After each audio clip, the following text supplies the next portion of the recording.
Now joined via Zoom by political analyst Rebone Tau as we look back at the events that unfolded in July last year. You will remember that the unrest was also fueled by political tensions in the country, leading to the arrest of former President Jacob Zuma. Very good afternoon to you, Rebone. Thanks so very much for joining us here on SABC News. Good afternoon, Flora, and good afternoon to all the viewers.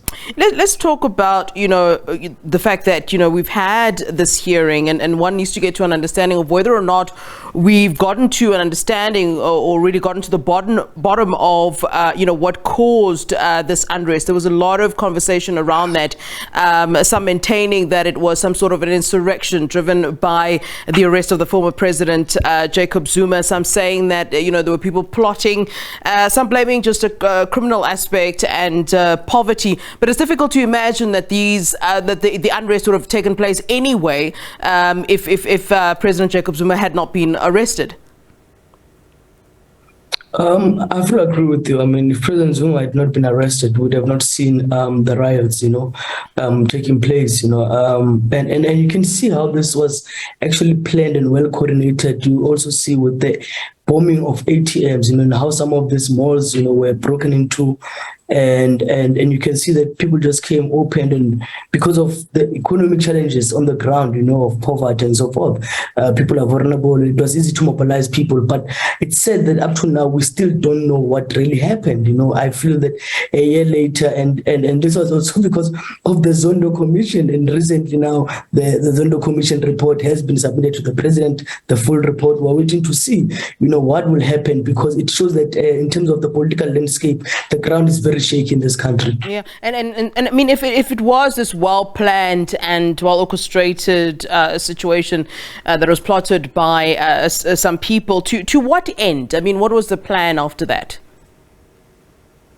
I mean, literally, this was just sending a strong message, to whether those within the ruling party who are seen to be selling out the former President Jacob Zuma, and also to the state to say that we still love this man and will never allow him to go to prison. And we saw that, besides that he got a medical parole. Even you look at how the arrest took place, one of the officers who went to Ngandla and pleaded with him, in a very dignified way, and you could see that the message was strongly sent to the government. And would you say that strong message that you speak of, in fact, did land? Could we say that the government of the day is indeed shook by the fact that, the former president does indeed support that level of support? And if that's something that will be, for lack of a better word, problematic for the party and indeed the government going forward? No, absolutely. Whether we like it or not, I always say, if you look at KZN, and this is a proven, if you look at the patterns in KZN, the ANC starts to win elections outright, 50 plus, under the era of former President Jacob Zuma. The ANC declines in KwaZulu-Natal when he's no longer the president of the ANC. We saw that in 2019 when President Ramaphosa won those elections under the ANC, that indeed this man, he commands a lot of support, especially within the Zulu community. Yeah, so many things are happening currently in South Africa, and citizens could say, and I think many are saying that they're tired of things like the high cost of living, whether it's the fact that we're dealing with load shedding among some of the major issues, the petrol, the price of petrol, for example. Let's talk about why none of this has caused any sort of unrest. We've seen some shutdown in Mpumalanga, but one would have thought that issues that directly impact the pocket of South Africans would have caused some sort of unrest like what we saw last year. How is it possible that it took one man for that sort of thing to happen? You're right.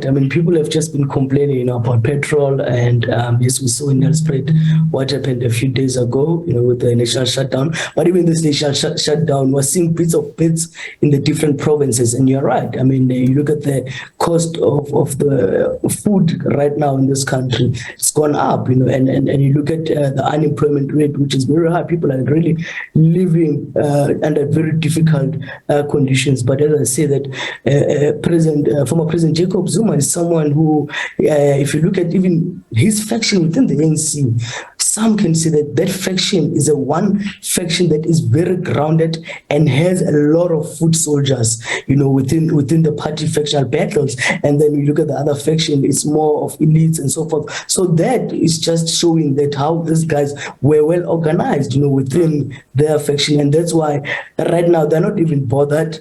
South Africans on their own are not able to rise up and say the cost of living is too high. And I want to, you speak about petrol. I always say the issue is not about petrol. The issue here is the transport system, because having a car is a luxury, but the transport system needs to be the best so that people don't actually have the need to buy a car, so that people can move anywhere around the country where we've got a reliable transport system. Yeah, the Justice Cluster held a briefing, and they were talking about some of the measures they've put in place so that we don't see what we saw last year happening again, where we had that July unrest. I mean, they talk about beefing up the police, adding police, but for the fact that we don't address root causes of the situation, do you believe that it would persist and something like this could indeed then happen again? And is there anything more they can do in terms of solidifying the defense or really the justice in general? I mean, if you look at some of the malls that were hit, they're just across some of the police stations, and they were not hit like on the same day, but it shows that the police themselves within those parameters of the malls, they didn't care. We saw some of the videos how the police were just letting people go. The police should have, if we had a system of police that are really also patriotic, that work very hard, we would not have seen some of the malls being targeted. Because I mean, the only mall that we saw being protected, it was by the community, the likes of Mtlatalax, and where were the police? So even if you bring in you're saying you're beefing up, you're not actually dealing with the root causes, because I feel that the problems that we're facing is the problem that the ANC itself, as the ruling party, should take responsibility so that we are able to move forward. Because the minute that they don't look at the root causes that they have caused for some of these problems, will not advance as a country. Yeah, but it does seem as though there is something bubbling or brewing under the surface, and I say this because in 1 week we've had two ministers being confronted, Minister Pegitele as well as Minister Pravin Gordhan. It does seem as though people are directing their anger to where I suppose it should be at government level. I think what was funny about Minister Gordhan, because I was watching some of the clips yesterday, when he was even attacking some of the students and saying that they are protecting corruption in the country. I mean, I think that was a very reckless statement when young people are actually questioning you as a government official. Even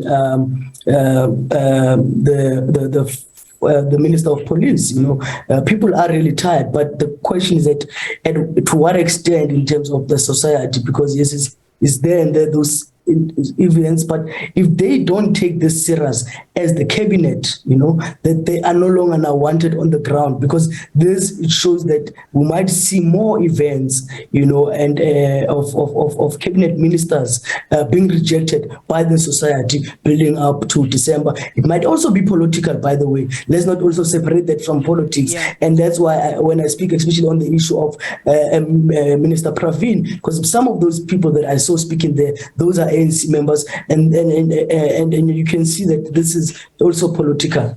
All right, Rebone, it's always a pleasure having you on the show with us. Thank you very much for your input.